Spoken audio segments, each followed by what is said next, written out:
भारत में जो विदेशों में उनका जो अपना भारत का डंका बोल रहा है, वो भारतीय जनता पार्टी की वजह से बोल रहा है, नरेंद्र मोदी जी की वजह से बोल रहा है। किसी भी तरह का हमें डर नहीं है, खौफ नहीं है।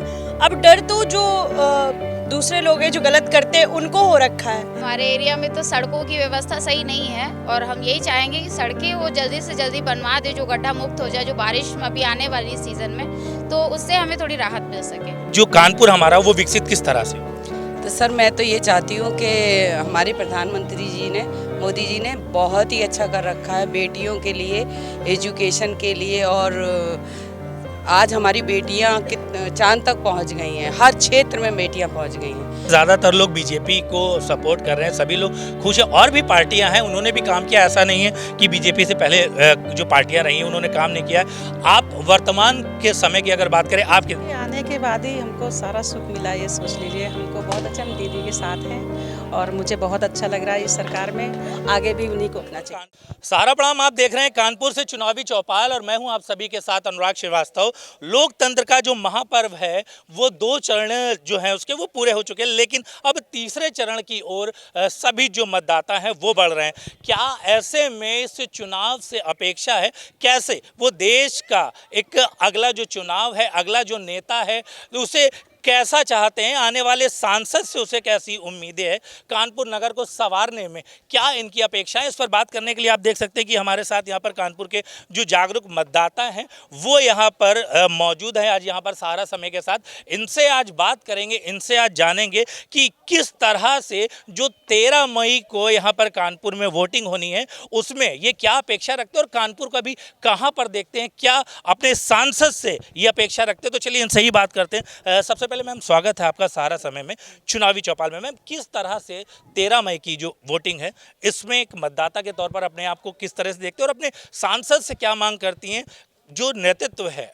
आगे आने वाला उससे क्या मांग करती हैं? देखिए, पहले मैं अपना परिचय देना चाहूँगी। मेरा नाम सिमरन कौर है और मैं सुख सिमरन फाउंडेशन ट्रस्ट की संस्थापिका एवं राष्ट्रीय अध्यक्ष हूँ। मैं घरेलू हिंसा पे काम करती हूँ और योजनाओं के माध्यम से फ्री ऑफ कॉस्ट ऑपरेशन भी कराती हूँ।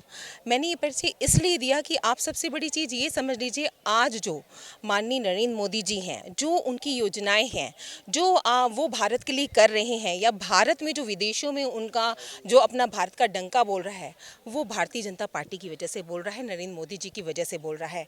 आज अगर हम किसी से अपेक्षा रख सकते, अब हमें अपेक्षा कब होती है? जब हमारी अपेक्षाएं पूरी होती हैं, जब हमारे विचार दूसरे से मिलते हैं और हम उनसे कदम से कदम मिला के तभी आगे चलते हैं।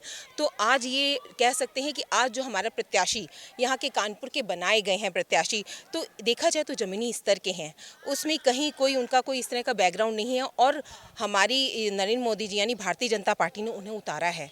तो यानी कि यहाँ पे हर कोई इंसान, एक छोटे से छोटा इंसान बड़ा बनने की उसमें लाइन में लगा हुआ है और उसको वो अहमियत मिलती भी है, चाहे रोजगार का माध्यम हो, चाहे किसी को राशन मिलना हो, चाहे किसी को क्या कहते हैं ऑपरेशन कराना हो, चाहे कोई भी किसी भी लाइन में लगा हो, चाहे सिलेंडर लेना हो। मैं कह रही कुछ भी, आज तक आपने देखा होगा पिछले उसमें कि सिलेंडरों की लाइन में माताएं बहनें सब लगी रहती थी, 2-2 3-3 हो जाते थे, लेकिन आज क्या है कि ऑनलाइन हम लोगों ने वो किया और तुरंत सिलेंडर आ गया।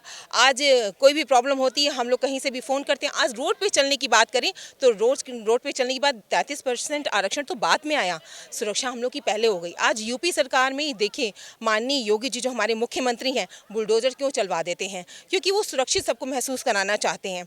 आज कोई भी औरत को ये कह सकती है, कोई सिटी पे जाता है वो नज़र आता है कहीं पे, आज कोई भी औरत रात के 9 बजे में निकलती है, 10 बजे में निकलती है, सुरक्षित महसूस करती है। आज स्कूटी पे जाए, पैदल जाए, ऑटो में जाए, कहीं भी, तो ये चीज़ है। और आज चुनाव के माध्यम से, यानी कि अगर मैं कहूँ अपना प्रत्याशी, आज अपने प्रत्याशी हर जगह जा रहे हैं और ये उन्होंने उनका आश्वासन, मुझे ये आश्वस्त हूँ मैं उस चीज़ के लिए कि अगर हम कमल को वोट देंगे तो ये अगली चुनावी में ये देख लीजिएगा कि हमारे जितना भी विकास आज तक हुआ है, ये अभी विकासशील देश में आता है, बहुत ही जल्दी ये विकसित देश में आएगा। कानपुर की अगर बात करी जाए तो सबसे जो बड़ी समस्या आज के समय में वो किस तौर पर देख रही है और क्या पहली समस्या, कोई भी किसी दल का भी प्रत्याशी अगर वो जीत कर आता है तो सबसे पहली प्राथमिकता एक बड़ी समस्या के तौर पर क्या देख रही हैं? देखिए, सबसे बड़ी चीज़ हमारे हिसाब से कि मतलब हर जगह की, देखिए होता क्या है कि कहीं पे भी जो पानी का निस्तारण होना चाहिए और गलियां सड़कें बनी होनी चाहिए।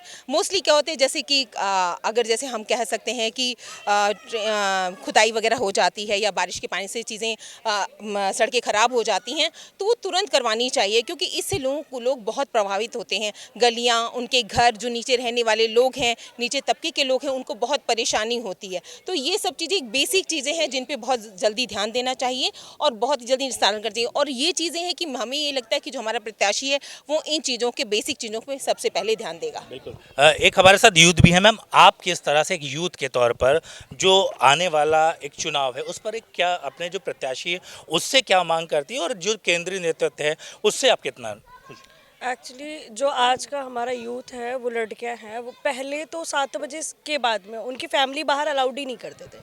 उसका एक बेसिक रीज़न होता था कि इतने रेप केसेस आते थे।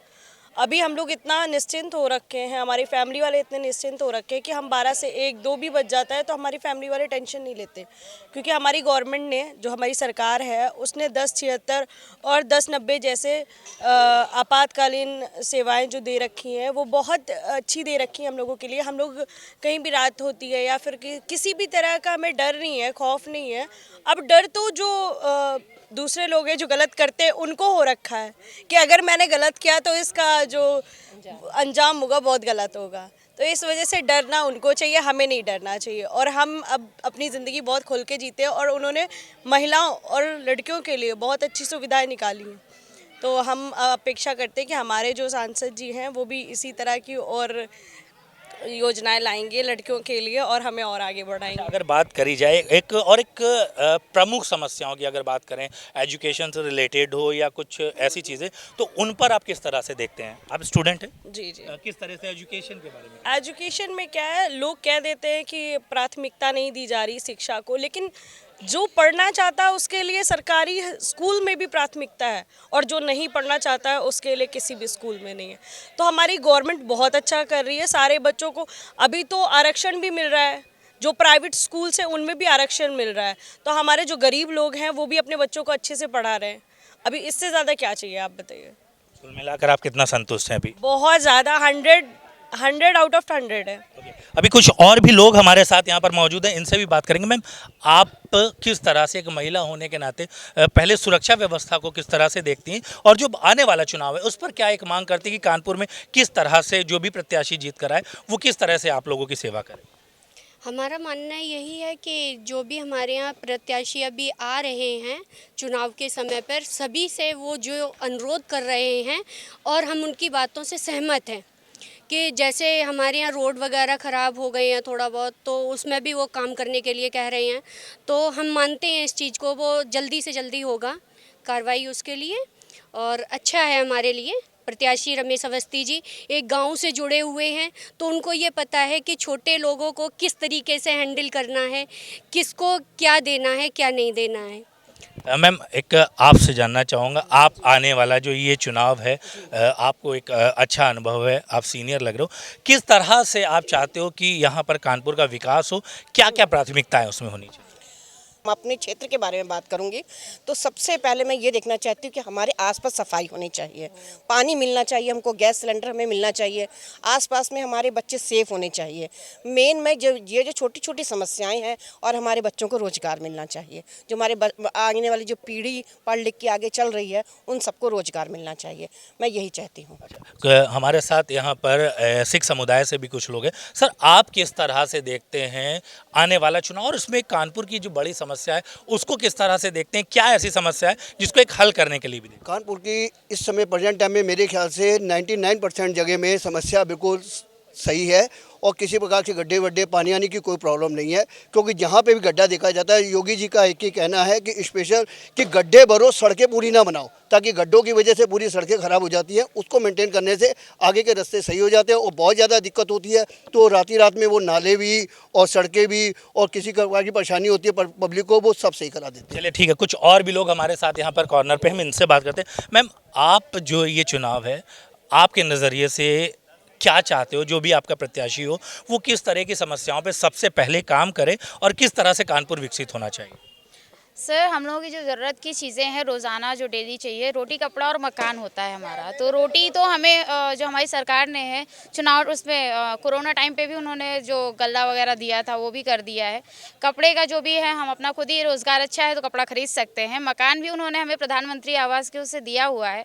तो हमारी ज़रूरतें लगभग पूरी हो चुकी हैं और जो बाकी रह गई हैं वो हमारी सरकार आगे कोशिश कर रही है कि वो पूरी कर सकेगी।